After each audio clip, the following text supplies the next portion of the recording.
Hello, this is Dr. Grande. Today I will analyze the case of Leilani Beauchamp. First I'll look at the background of this case, move to the timeline of the crime, then offer my analysis. Leilani Marie Beauchamp was born on June 11, 2002, and was raised in El Dorado Hills, California. The way her last name is spelled, it would usually be pronounced Beauchamp or Beauchamp, but not in this instance. Instead, she pronounced it Beauchamp. Eventually, the Beauchamp family moved to Folsom, then to Monterey. Leilani graduated from Carmel Valley High School. She attended 2 different colleges before ending up at San Jose Community College. Her goal was to get a license in cosmetology. Leilani was interested in attending car-based events referred to as sideshows. These events, which are often held at night, typically involve a number of young people illegally hijacking an intersection and performing various unwise maneuvers in cars. For example, burnouts, donuts, excessively revving the engine, and occasionally slamming into pedestrians. The cars often have tasteless modifications which mirror the refinement level of their owners. For example, oversized non-functional trunk-mounted spoilers, which they believe will create massive downforce on their drive wheels, even in front-wheel drive cars. Mufflers that sound like the vehicle is lactose intolerant and just ate a block of cheddar cheese. Fake hood scoops installed with Elmer's glue and regret. Underglow lighting, because nothing says stealth like neon green radiating from under an old Nissan Altima.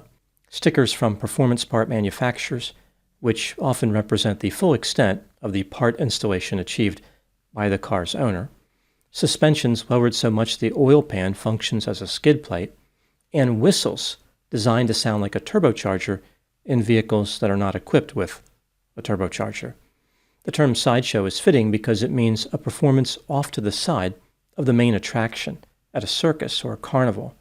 Just like a traditional sideshow, these car events are heavily populated with clowns. Everyone involved is on the sidelines of good judgment and possibly employment.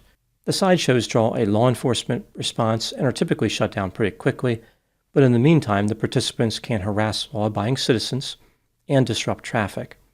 Leilani and some of her friends formed a group called the Takeovers and attended these events as a means of having fun and meeting men.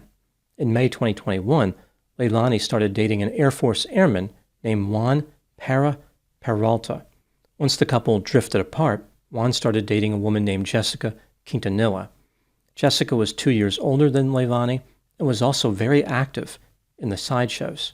She worked in an assisted living facility and lived in Pittsburgh, California, with her 2 children. Pittsburgh is 40 miles east of San Francisco. In September 2021, Juan started dating Leilani again, but Jessica did not seem too happy about this. On October 10 of that year, Jessica allegedly confronted Leilani, and the women almost physically fought each other. Now moving to the timeline of the crime. On Friday, October 29, 2021, Leilani Beauchamp attended a Halloween party in Sacramento, California, with Juan Peralta and a friend of his named Damian Ponders. Like Juan, Damian was in the Air Force. Both men were stationed at Travis Air Force Base. During the early morning hours, now on Saturday, October 30, Leilani told her friends that she wanted to have sex with Juan. She left the party and went to a house that Juan rented on Cascade Lane in Fairfield, 43 miles southwest of Sacramento. A few hours later, presumably after having sex with Juan, Leilani messaged one of her friends, indicating that she wanted to leave Juan's house. Ultimately, she decided to stay in bed with him. This would turn out to be a tragic decision. At 8:30 a.m., Leilani used FaceTime to connect with the same friend, indicating that some girl was there. Leilani then hung up the phone. After this, nobody heard from her. In the afternoon, her friend called the police and reported Leilani missing. When the police visited the house on Cascade Lane, they could smell bleach from the outside. Either Juan had an amazing commitment to cleanliness or something terrible happened inside. When the police entered, they found blood on the floor leading to Juan's second-floor bedroom. In the bedroom, they found a bullet hole in the wall. The police started looking for Juan. They knew that he was friends with Damian Ponders and that both men were at the Halloween party. The police were able to find Damian at Travis Air Force Base because he lived on base. Damian told investigators that Juan called him and asked him to purchase cleaning supplies and an air mattress. After buying the items as instructed, Damian drove to the house on Cascade Lane, where Juan told him that Leilani was dead, and he had already disposed of the body. The police asked the Air Force to order Juan to return to base. When he arrived, he was confronted by investigators. Here is the story that Juan supplied.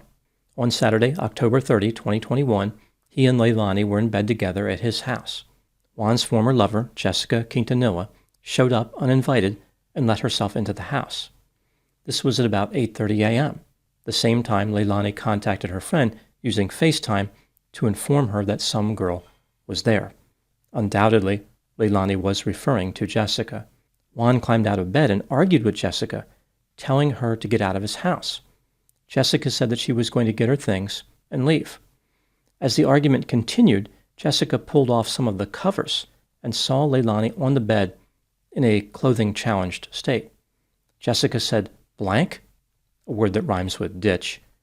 Leilani responded, "What's up?" Jessica grabbed a bracelet and left the bedroom, only to return 30 seconds later holding a handgun. She pointed the weapon at Leilani's head and fired one time, killing her. Jessica told Juan, "You made me do this." She made several threats against him to motivate him to help her dispose of the evidence. For example, she would kill him, kill his family members, or pin the murder of Leilani on him. Jessica and Juan went to a Home Depot store and bought a tarp and a shovel. After this, Jessica contacted her brother Marco Quintanilla and told him what she had done. Using Marco's Cadillac, Juan and Jessica disposed of Leilani's body in Salinas, California, 133 miles south of Fairfield. They wrapped her in a blanket and threw her body down a hillside. On October 31 at 5:30 p.m., Leilani's body was found right where Juan said it would be. Her cause of death was a single gunshot wound to the head. That same day, Jessica was arrested at a traffic stop in Fairfield. She was still driving the Cadillac. She was charged with first-degree murder. Her brother Marco was charged with accessory to murder and violation of parole. He had been on parole due to a conviction for attempted murder. Juan and Damian were granted immunity. They were both discharged from the Air Force under less than honorable conditions. In November 2024, Jessica Quintanilla was found guilty of murder. Her brother Marco was found guilty of being an accessory. In January 2025, Jessica received a sentence of 25 years to life in prison. Her brother Marco was sentenced to 4 years in prison. Now moving to my analysis. There is no mystery as to who the killer is in this case. Jessica shot and killed Leilani. Through some creative storytelling, Jessica tried to make it seem as though she killed Leilani by accident. According to Jessica, she was only in the house on Cascade Lane to pick up her belongings. She didn't know that Leilani was going to be there. Jessica argued with Juan. At some point they made physical contact and the gun went off. Of course, out of all the places the bullet could have traveled, it just happened to strike Leilani in the head. What are the chances? Jessica claimed that when she and Juan disposed of Leilani's body, she did not realize the body was in the trunk of the Cadillac. This doesn't really make any sense, but that's the story that Jessica decided to go with. The investigation revealed that Jessica had instructed Juan not to hang around Leilani and not to post anything on social media about her. Jessica seemed particularly upset that Juan took Leilani to a sideshow. It seemed pretty clear this was a case of premeditated murder. Even if Jessica didn't plan on killing Leilani when she arrived at the house, it took her 30 seconds to retrieve the pistol. That is enough time to establish premeditation. What do I think happened in this case? This is just a theory, my opinion. Jessica Quintanilla was self-centered, impulsive, immature, jealous, erratic, aggressive, antagonistic, confrontational, violent, had low frustration tolerance, and had a sense of entitlement. She was jealous because Leilani was dating Juan, but it was more than just the loss of a low-quality romantic partner that was bothering Jessica. She considered herself to be a leader in the sideshow community and viewed Leilani as an interloper. When Leilani showed up at a sideshow with Juan, it threatened Jessica's sense of superiority, dominance, and control. It challenged her status as a leader in the community. She could not even hold on to an undesirable lover. Leilani had entered her domain and embarrassed her in front of her friends. When Jessica traveled to Juan's house on October 30, 2021, she may not have intended to kill anyone. She was willing to commit murder, but not necessarily dead set on it. For instance, she did not have the pistol on her person when she entered the house. This is something she retrieved after finding Leilani in Juan's bed. Jessica premeditated the murder in the 30 seconds before she killed Leilani. For her part, Leilani was also caught up in a fantasy world of sideshows and bad boys. She did not appreciate how dangerous romantic rivals could be. Both Jessica and Leilani had adopted an unrealistic attitude which mirrored the nonsensical philosophy behind the sideshow culture. Participants in these events embrace a worldview not far removed from the Fast and the Furious movie franchise, ridiculous, shallow, and characterized by poor judgment. A world where a fast car, or at least one that looks or sounds fast, is a universal solution to gain respect, assert dominance, resolve conflict, and define identity. It should not be surprising that an environment which glorifies aggression and fosters rivalry would become the backdrop for a murder rooted in jealousy and humiliation. This is what sometimes happens when dealing with those who maintain a distorted view of reality. They believe horsepower comes from exhaust volume, respect can be measured in tire smoke, and they are convinced that installing a cold air intake on a 200,000-mile Honda Civic using superglue and duct tape transforms it into a Ferrari. In the end, their level of judgment, just like their claimed horsepower, is never as high as they say it is.